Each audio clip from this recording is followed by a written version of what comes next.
my mind a lot. Don't need no time watch. I don't know how I got you in my pocket spot. Yeah, that's babe, need you every day. You like my oxygen. Make it seem like the barging down. Got my heart no barging in. From the bed to the floor to the couch. Might wake the neighbors up. Break you in, then break you out. In the end, we're gonna make it. Dionna, hi, welcome back. All Time High is at it again. Yes, hello, hello. Welcome back. We've got another hot episode. Things are happening all about us, but while we're waiting for the algorithm to warm up, what can our listeners do to help spur us along? Help us get the word out by hitting that subscribe button right there under the video, and Help you me can share help this. you. Yes, help us help everybody. We just want to pass the knowledge. So like, share, send, subscribe. Get all things All Time High. Yeah, and you know what? We're releasing episodes about once a week. The YouTube shorts we're putting out there each and every night. So if you catch one of the smaller YouTube shorts and you're like, where can I find the rest of this particular episode?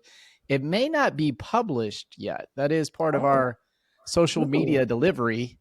We want to stay topical, but man, it's so, crypto doesn't sleep. We thought New York didn't sleep, but I'm telling you, crypto doesn't sleep. Crypto doesn't sleep. And oddly, New York pushed out crypto. Maybe it was upset because it didn't sleep. I don't know. But yeah, maybe they were upset that somebody was going to take that moniker, that nickname away from them. I mean, it could be. Maybe.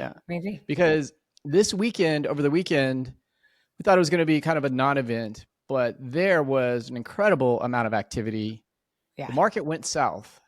It did. Yes, it did.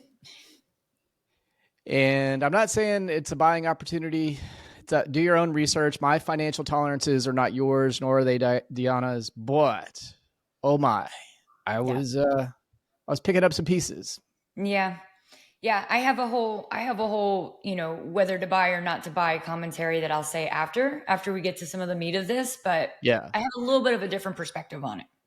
Okay, well let's start at the beginning then. I think one of the things you sent me a clip that we had talked about on a previous episode. I'm not going to say you called it or that we called it, but we called it. I know. We have a history of doing that on this channel. If you don't know, there's some alpha here, again, not financial advice, do your own research, but David Sachs, who we have done numerous episodes on talking about kind of the thinking and the dynamics in play, he said the quiet part out loud. And we were already there in terms of what was transpiring. You read the bill. I read the bill. We know the players. We've been in this game. We're studying not to learn. We're studying to earn. So what's that called? I don't know. That's not a hobby. It's not a hobby. No, it's passion. It's our passion play. Yes. And I'm so strategic. You're so analytical. And now that I'm starting to catch up with you in terms of laps around the track, I can't ever completely catch up to you, but I'm just telling you, people, if you're on the fence, you're thinking about getting in, I don't want to be the crazy uncle at Thanksgiving that tells you there's never been a better time. But if I were ever going to be the crazy uncle at July 4th, there may not ever be a better time. Yeah. We'll leave that on the table. My favorite was being that crazy aunt, I guess. Because now when I run into people, they're like, man, I should have bought that Bitcoin when you told me to almost 10 years ago. And I'm like, I know. If only. And if only you'd been tuned in to an episode from a few weeks back, you would have captured this alpha. But who wants to hear it from Jim? You might want to hear it from Deanna, but this time, let's hear it from David Sachs. Yeah, let's hear it. Here we go. Elizabeth Warren really called the shots on crypto, and it was well reported that Gensler was sort of her ally and her pick. I've kind of joked that Warren controlled the Biden auto pen on crypto because she really did exert that kind of influence. So the question is, well, what changed? And I think one of the big things is that in this last election, Sherrod Brown, who was the chair of the banking committee for the Democrats in the Senate, lost his seat in a close election against Bernie Moreno. And I think there were many reasons for him to lose that seat. He was far to the left of voters in Ohio. Nonetheless, he had been a successful politician there. We're going to let it play for a little bit. One of the reasons why he lost is because the crypto industry really got behind Bernie Moreno because Sherrod Brown was just a total blocker to any crypto legislation in the mold of Elizabeth Warren. And I think that a lot of smart Democrats looked at that and said, why are we dying on this hill again? Yeah. Why is this not a greater good? I think it's also extraordinarily popular, Sachs, with consumers and businesses. So there is a demand here. And Korea. Well, you've got something like 50 million wallet holders in the U.S. and their voters. So that's 1 out of 5 Americans, adult Americans. So I think a lot of Democrats said, well, wait a second, why are we just blindly following Elizabeth Warren on this? What exactly is so harmful about this? Particularly when what we're talking about here is creating a regulatory regime. It shouldn't be hard to sell Democrats on new regulations. But in this case, the reason why there's broad bipartisan support is because the crypto industry itself is calling for those regulations, because having regulatory certainty is better for them than the possibility of the return of a Gary Gensler-like figure who just prosecutes them without telling them what the rules are. So this is why I think you're getting some significant bipartisan support. And as you said, bringing this onshore is such a great portion of it. There are tons of actors who some people might describe as bad or gray or dark. Tether comes to mind with a lot of regulation against it. And now those folks who are running away with the industry, Thomas, now they have to compete with people like Jeremy Allaire and Circle, which are totally buttoned up here in the United States, and it levels the playing field.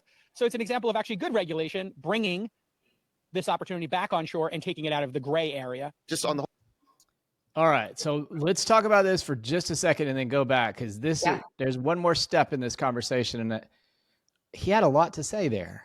Any key takeaways from your perspective at this point?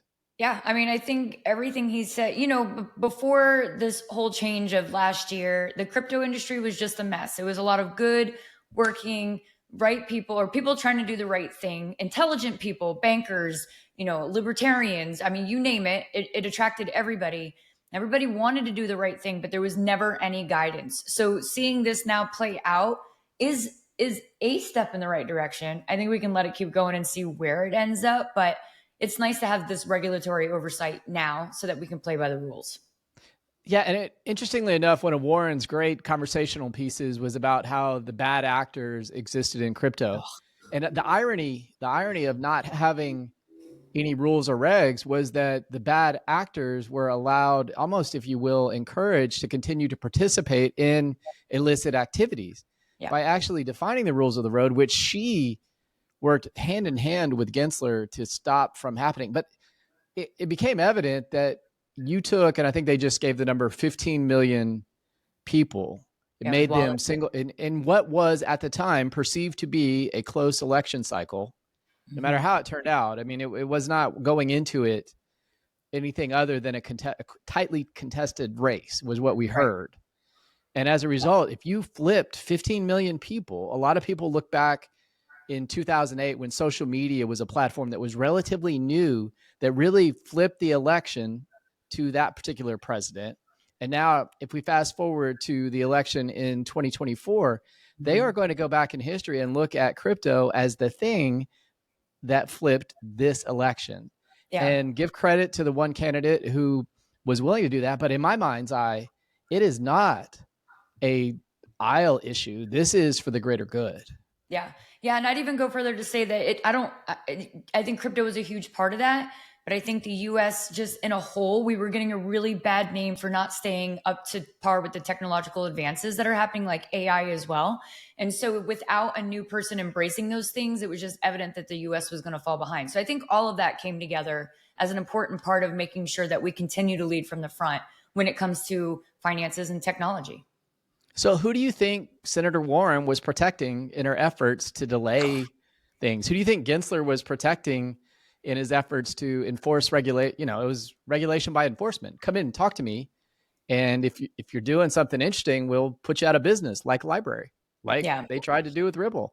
Yeah. I mean, I think if we keep playing, I'd venture to say that I know that who I would think Warren was protecting, you know what I mean? I would think it'd be the banks, but I don't think any of the things that they did protected the banks or protected, the dollar at the end of the day is it, right? The whole thing is this type of technology has the capabilities to rival the dollar, and it does rival the dollar. So, is Bitcoin going up or is the dollar going down? I think both of those are pretty fair arguments. And so when you have something that could decouple us in such a huge way, it kind of shakes up the US. But rather than, enforcing it and not making rules, I think what they're doing, whether I agree with it or not, is a much better strategic play than the last one.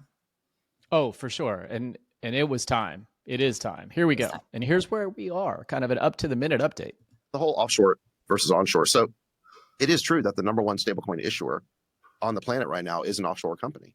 And that is partly because there has not been a regulatory framework in the US, and there's been hostility towards the crypto space. And so the logical reaction to that is to either not get involved in the crypto space, which is what the banks have done until now, or you go offshore. Neither one is good. And you can see in the wake of this Genius Act, the stablecoin bill, that the banks have now talked about getting into stablecoins. They're going to issue one. And then also Tether will, under this act, will have 3 years to come onshore. But the bottom line is they will have to operate in the United States. And that's a good thing for consumers. It's a good thing for the US. They gave them 3 years to get compliance? They have 3 years, but they have to move onshore. That's a big deal, too. Now, all stablecoin issuers under this bill will have to be audited quarterly. By a real audit, not this attestation nonsense, like real audits by American. Real audits, and it will verify that every stablecoin that's been issued is backed or fully reserved on a one-to-one basis with real dollars in an American bank accounts that are in U.S. T-bills or money market accounts. And so what it does is, by the way, I'm not saying there's anything wrong with Tether, but this does provide additional certainty and confidence because you know that all the companies are onshore and they've been fully audited, and we know that they're fully reserved, so that when you want to redeem and cash out your stablecoin tokens, there's a real dollar waiting there to cash out. You prevent the under collateralization issue. I mean, do we think that there's an issue with Tether? I do. And I've said it often. Like, I don't think there's an issue with Tether, but I mean, I know we go back and forth about this all the time, but I know the guys that made it, they're legit guys. I know when it was made in the office, my friend was there. He told me that it was a legitimate, like nobody ever set out to do anything damaging or horrible or bad. And I told you back in 2018, when that $4.4 billion from Tether came under scrutiny and they said that they had the funds, but they couldn't get an official audit, the entire crypto industry blasted them and was like, you guys, what are you doing? Like, I think at that point in time, 2018 was when we started that big dip. You saw it go up to, I think, 20,000 in January of 2018.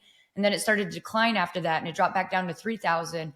And a big part of that was because the industry thought that what the light Tether was bringing at that point was not good and wasn't helping. And so, those guys have been put through the fire. I don't think that they're still there anymore. I think it's a whole new regiment. And, the fact that they moved it offshore was probably because of, this regulation by enforcement, which didn't help anybody. So what's your problem with Tether? Why do you not like it? You don't think it's backed? No, I don't think it's backed at all. I think it's part of the liquidity game. And what's happening now, probably the weakest part in crypto is with this chart I pulled up for us to take a look at. And, I'm comfortable with the volatility, but a lot of people don't get into the game because of it. I'm telling you that it's facilitated by offshore exchanges. I have no doubt, none whatsoever, that the weekend dip that we saw, the V-shaped dropouts and the A-shaped recoveries happen when people go in and play options. Now, it's interesting that the crypto space attracts risk takers, and the risk takers want to buy call option or put options, thus leveraging their opportunity to make more. But the way the offshore exchanges play this game, you are going to get liquidated. And so I play a hodl strategy. You do your own thing, right? You can win on this if you play. But if you looked at how violently they tested this weekend on a V-shaped recovery, I mean, that thing crashed, reached a very specific level, which is outlined here, and then took off back up. And so in the ABC correction, with the C being the down leg, the catapult is now headed to the upside. And I think, I dare say no, that it's because of the offshore exchanges, because of the market makers, and because there are no regs. Tether's one part of the problem. Binance is part of the problem. And I'm going to be candid. So is Coinbase. Yeah, I was gonna say, what do you think is going to happen with Binance? I don't think Binance will have to come on shore, but there is Binance US, right? And so they would have to apply. Yep. And,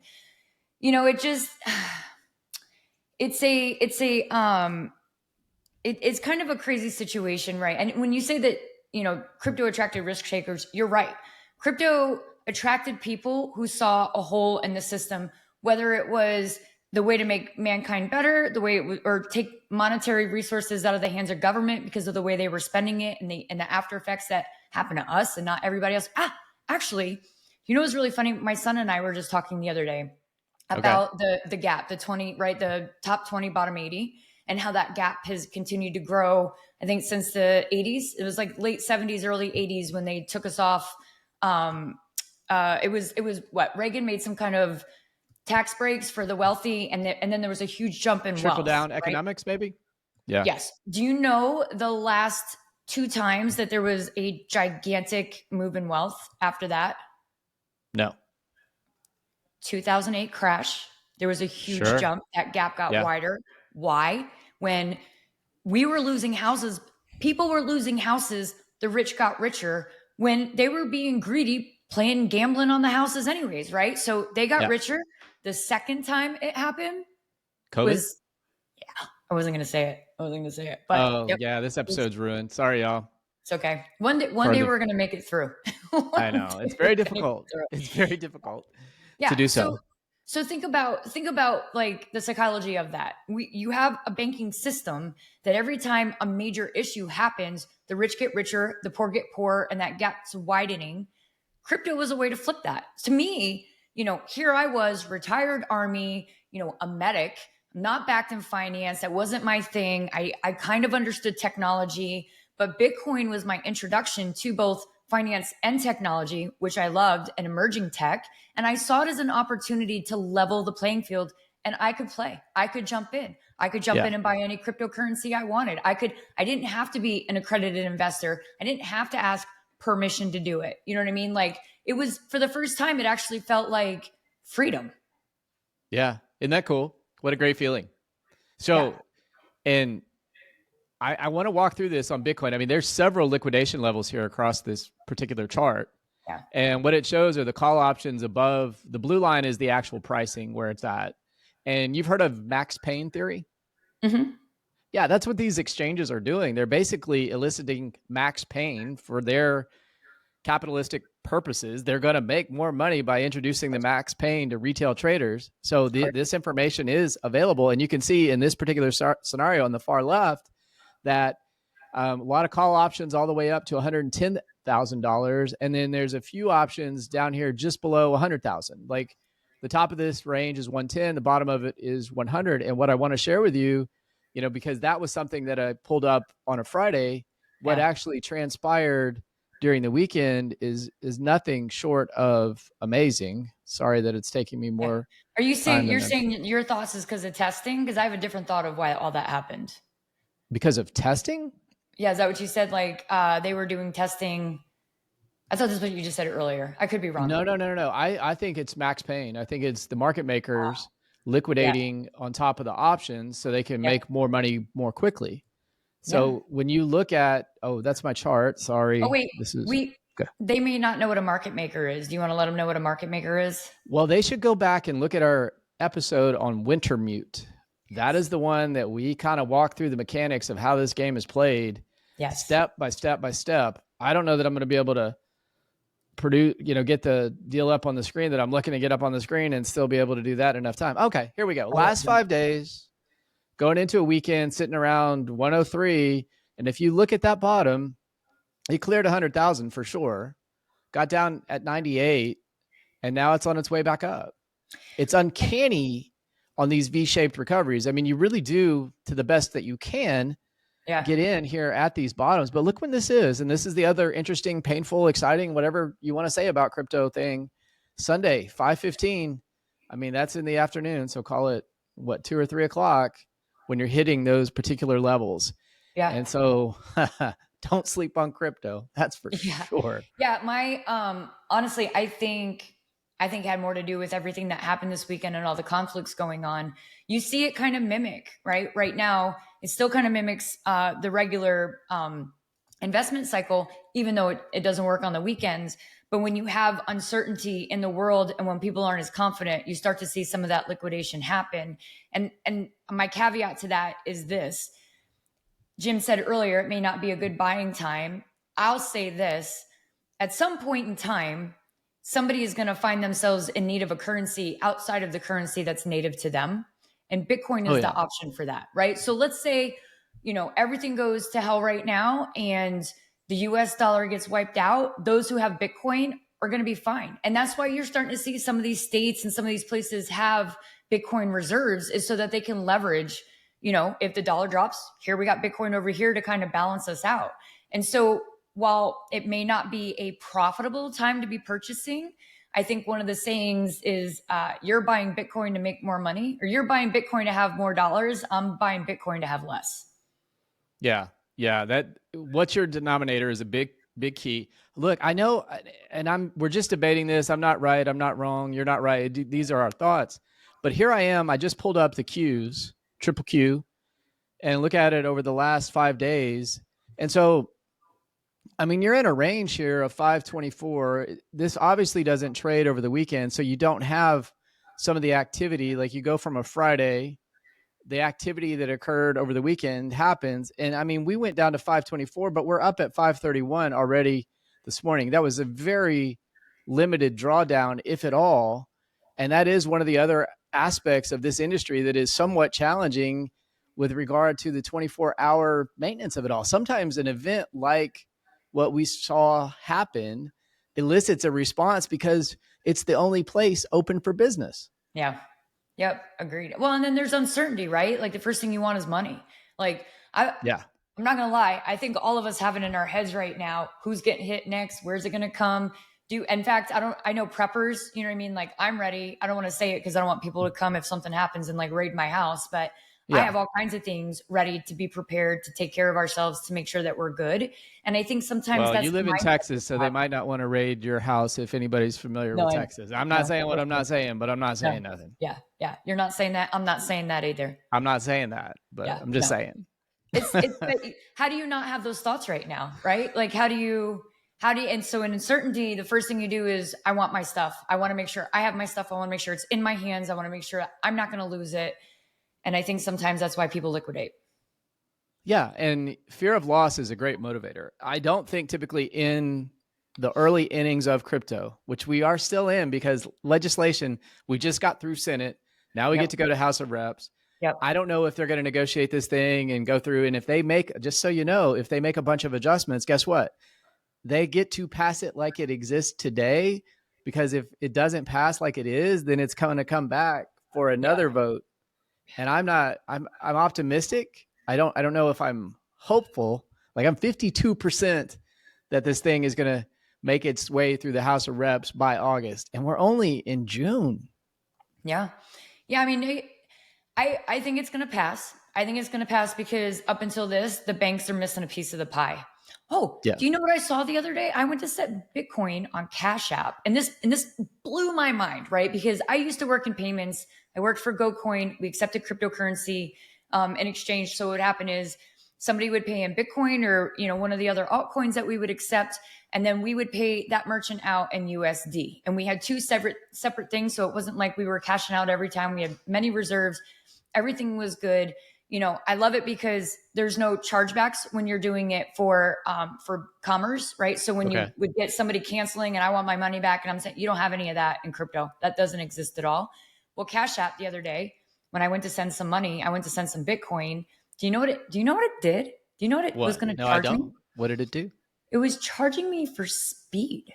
It was $2 to expedite it and $3 to let it delay. And in my mind, I'm like, I don't know how you choke that. I don't know, unless you don't send it right away, right? Unless you hold on to it, because they can't control how quickly the nodes verify the transactions on the network, right? And so when it happens, it happens. So they're going to start finding all these little ways. And this is what I'm saying, the banks want in. It's a $1 trillion industry that they have zero money in. Oh no, it's time and money, and it's the technology. And this is why I can't wait for the utility to come around. And that's what you're really talking about there, is because it takes less time and the charge should be less money, because you don't need to charge 3 or 4%. No, I don't know how far out I would need to buy a put on Visa. I just said to everybody, don't do options. But if I were going to do one that said instead of doing that, I'm going to be more not option-mistic, but optimistic. I'm going to put those resources to work patiently in the crypto realm, knowing that $3 trillion asset right now as a market cap is going to go to 10 trillion. I don't know that I know, but I know, like deep down in my heart, somewhere that makes it out, it's got to be 10 trillion. I wouldn't be shocked if it's 5 times that, if not 10 times that. Yeah, so. I agree. And for those of you who haven't had the opportunity, I highly encourage you to go read the Bitcoin white paper so that you can actually understand some of the intricacies and why this really came about. And I think it gives you a different perspective on it and why we're so bullish on it. I agree. I mean, we can't guarantee it's not, but I think we all strongly believe that this is not the top. This is not the all-time high. It is not the all-time high. In fact, but be wary of this. Like if you're buying in like I am on the V part of the V-shaped recovery, know that you got to get out at that A top, at that all-time high, because this thing is going to move. And right now I see the movement based on what the market makers do. And there are no regs. There are no rules. We're getting there. We're getting there. If you want to be patient, that's fine. Know your risk tolerances. But if you want to have like blow off tops, now might be a time. Might be a good time. All right, Dionna, thanks. It's always a good time talking to you. We'll see you on the next episode of All Time High. Thanks. Bye. You on my mind a lot. Don't need no time watch. I don't know how I got you in my